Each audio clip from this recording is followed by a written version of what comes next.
back here at 9:30 a.m. The Answer, and you are watching and listening to On the Record with Tiffany and Kevin, and our special guest, Reginald Ballard.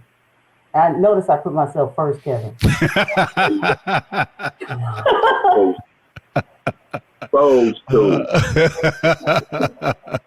Tiffany looking good, man. Tiffany, y'all doing something over there. Y'all doing something over there. She got the glow today. What's going on? I've been working out. Is that what it is? Yeah. Look like you smell like a fresh, warm baby bottle. Yeah, we've been doing walking out for kidneys. That's good, man. That's good, man. That's good. Funny.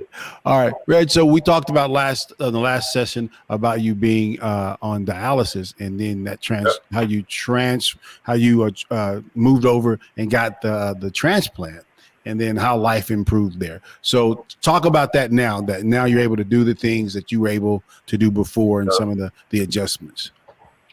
And it's funny, sometimes you take things for granted, man. You like, man, when I get this kidney, I'm going to do this and I'm going to do that. I ain't going to do this and I'm not going to do that. And every time it never fails when people are sick and they say, well, give me another chance and I'm gonna be right. I'm going to do this. As soon as you get well, you go back and start doing some of the things that you did before. And you can't do that, and I'm guilty of it myself, but I think back, I say, well, I don't want to be in that chair again. I don't want to be sitting there looking at, my blood go through my body and back into a machine to get clean and come back to my body. So, but no, I feel the freedom of being able to move around, the freedom of being able to go on trips and vacations to go work, get on the plane and don't have to worry about, I never had to get on the plane. Like, I traveled almost every weekend. So at that time it was the pandemic going on. So I didn't have to travel, because there wasn't anything going on. So it was cool because I didn't have to, I wasn't the guy that had to travel somewhere and have to set up a dialysis session, like some people, they travel. I got to set up a site. I never had to do that. I always went to the dialysis over here in California at the spot that I go to. So it was better for me, and that's why I say, like, now, man, it's easier and it's like a fresher breath. The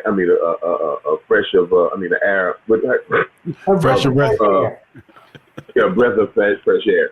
It's like, because now I can move around, man. I can go places. I can do what I want to do, and I could drink water, because when you're on dialysis, you can't really drink much water, because, your body's not, flushing it out properly. So, to drink water, to guzzle water and to go play golf and not to thinking about, I have to go to bed early because I used to have to get up at 3 a.m., like 2:30, 3 a.m. Because my dialysis session was at 4, I think. So 4 in the morning. So I used to get done. Yeah. So my day is cool because I used to get done by 8 o'clock. But just to get up Monday, Wednesday, Friday, every day at 2:30, just to go all the way to Long Beach from Pasadena. That's a little drive, man. That's about maybe 45-minute drive every day. And so I used to have to get up, do that. Now, man, the first time I didn't have to do that, man, it felt so good, man. It just felt like, wow. I don't have to get up today, I'm getting up now at 3 o'clock just to go pee. I have to go drive 45 minutes, you know what I'm saying? So it is a big transition, man, and a big relief, So there are, like, people that's out there in stage 4 and you have to go on dialysis, and, it's not, it can be discouraging and depressing, but at the same time, just think of it like this. You're doing it so that, it's holding, like you said, Kevin, it's a waiting period, a holding period, come better. So just look at it like that. It's time, it passes. It passes. So especially hearing that there's a 3 to 6 month wait with the paired donation registry. When he said that, that To me, that's a game changer for anybody that is looking for a kidney transplant. And let's Yes, explain what we mean by paired donation, right? So, paired donation is where you do not have to have a family member that matches you exactly. You just simply right. have to have someone who says, "Hey, I'm willing to give a kidney on your behalf." So And then they have to you, be healthy enough to be able to give a kidney. You yes, just Right. have to have a person who is healthy enough to be able to give a kidney. They do They not don't have to have to be be a matched match. to Yeah, you. the match. yeah, they As don't. long as they help, they have to be a match with you. Yeah, Hmm. and so then you and that person go enter in. You go in. You get all the go through the test and make sure you're healthy and meet the criteria. And then you and that person are entered. Your names are entered into a computer system that goes out and looks for a match for you. Then looks for a match that that person matches with, and the system, the computer does what it does. And It's an oftentimes it comes. algorithm. Yeah, You and gotta love oftentimes it comes algorithms. back with really strong candidates and strong matches. And I Yes, think Reggie, yes, you said, I mean, you had a record, right? Where you were like yes. what, 15, 20 minutes So when you guys. 15 minutes. They told me that my wife was a match for me, but her size was too small, so we needed another one. And my wife was donating, so when they said, okay, she donating the kidney to you, now we got to find a match. Took 15 minutes, man. 15 minutes. They called back, said we found a match. We're gonna do the process this date, and I was like, hey, let's make it happen. We did it, Mhm. and everything worked out, man. Everything worked out. So, Yeah, so and that's why so somebody that wanna, the doctor told me, say, somebody at the church, they want to get. Say, man, I don't go to church, man. They say, so do you have a friend? I said, man, all my friends sick too. They like, well, you got problems. I said, no, man, my wife said she down with it, man.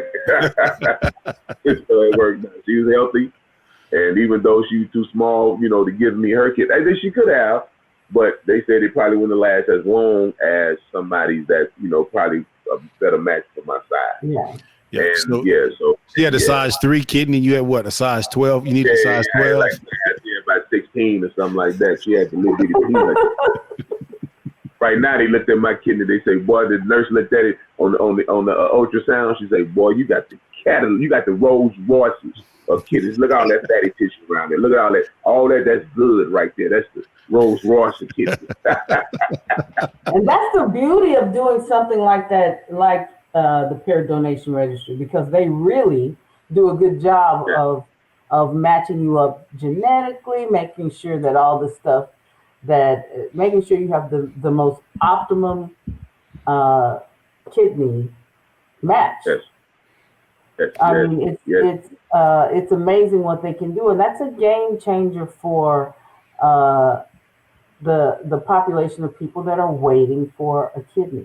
I Yeah. Most of them, when we start talking to people about this, what we find over and over again is that people have never heard of the kidney swap. They've never heard of paired donation, I and didn't. they're completely unaware of the fact that they don't have to have a perfect match. I didn't know anything about that. Completely Mhm. unaware of that. I was nervous and worried. I was like, man, I have to be doing this for years and years and Mhm. years. And, the doctor said, no, no. He said, we have a program now at USC is what I did mine out Yep. here in California. That's a good They had a hospital. program, yo, this is what we do. And so the doctors were cool, went in there, man, they explained everything and told me what I have to do. And this is what we're going to do. And, we did it. And it worked out, man. It worked out. It was I couldn't ask for anything better, because wasn't any complications, and like I said, I just thought the kidney didn't work in the beginning. I'm like, man, I think the dud, man. You giving them $1 million worth of trouble because I had Yeah, a friend who had a transplant. yeah, he trying to He get me was back like, on "Yeah." dialysis, and I had to do another session of dialysis when I got the kidney. Because I say they didn't wake up uh, at first, and when I did that dialysis, and the nurse, the one of the people said, well, they gonna remove the fluid, and the lady, the dialysis person, no, we're not gonna remove the fluid because that'll make the kidney lazy. So we just gonna make sure that everything is filtering. You know what I mean? So they did it, and then but the kid kicked in and started working on his own, man. And like I say, I've been paying, and I noticed too. It's another dietitian. Nutritional fact that when I eat sugar, I urinate slower.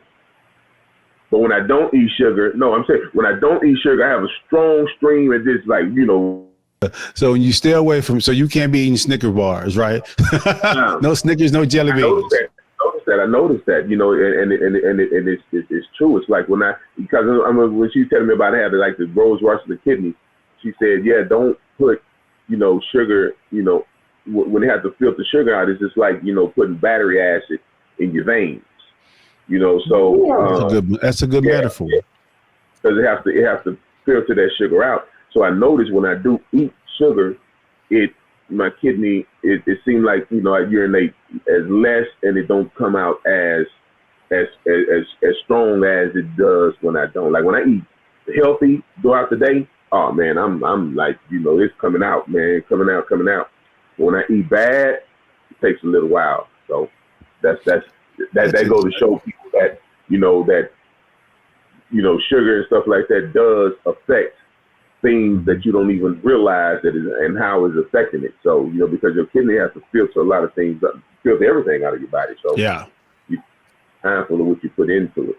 Now, I don't think we realize how much sugar is in everything. There's sugar in stuff for it. You're like, what? I don't even taste any sugar in this, but it's being used as a preservative. Yeah. When you go to Subway sandwich shop, they say the bread is like cake. They say you might as well go and get some cake because it's like the same. I believe that. Bread as it is in the piece of cake. I believe that. That's you don't even know though. You think you eat healthy, man. I'm eating healthy, man. I'm eating milk sub, a veggie sub. You eating a veggie sub with a cup of sugar. You eating a veggie cake. Yeah, but that goes in. You can't find nothing healthy in Texas. You get a salad in Texas, they say you want a salad with some gravy on it. It's so hard in Texas. You have to cook your own food. You ain't lying, man. You go to restaurants where they do the fine. I told them when I went to Whataburger, I said, hey man, can I have a Whataburger? Don't put no salt on it. You don't want no salt on your meat? They couldn't believe that, man. My wife went In-N-Out there in Texas. Y'all got the 3-patty In-N-Out. In California, we don't have no 3-patty In-N-Out. We seen the 3-patty, we're like, wow. So she went there, she's like, well, I want an In-N-Out with no meat. I just want to, they say, what? How you do that? They said, just make it like it's like, we just know just make it like you make it. Just don't put the patty on it, all right? We had to either tell them, look, just make it and put the patty on it. And right when you get ready to give it to us, take the patty off. Make it easy for them, man. Man. I can't even say anything to that. I'm telling you, as you're telling me that story, I'm thinking in my head, I'm like, why would you take the meat off? Just take the bun off. Take the bun off. Keep the meat. Put it in a lettuce wrap. That's what they do down here. Hey, I'm gonna tell you. Put it in lettuce. Tell you, I haven't eaten meat. I've been off and on vegan for like 5 years, but I'm really vegetarian because I do sometimes eat cheese. But since Christmas, I really was like strict, and my cholesterol been normal. I mean, I even have room to spare, and my cholesterol always have been high for years. Mm-hmm.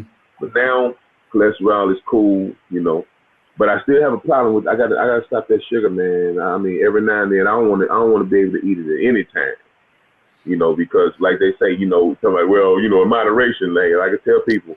You can't do cocaine in moderation, can you? Yeah. And you don't realize that until you start going on a diet, right? You're just like, oh my God, I want some jelly beans. Yeah, man, because you can alleviate a whole lot of problems, man, just by what you eat.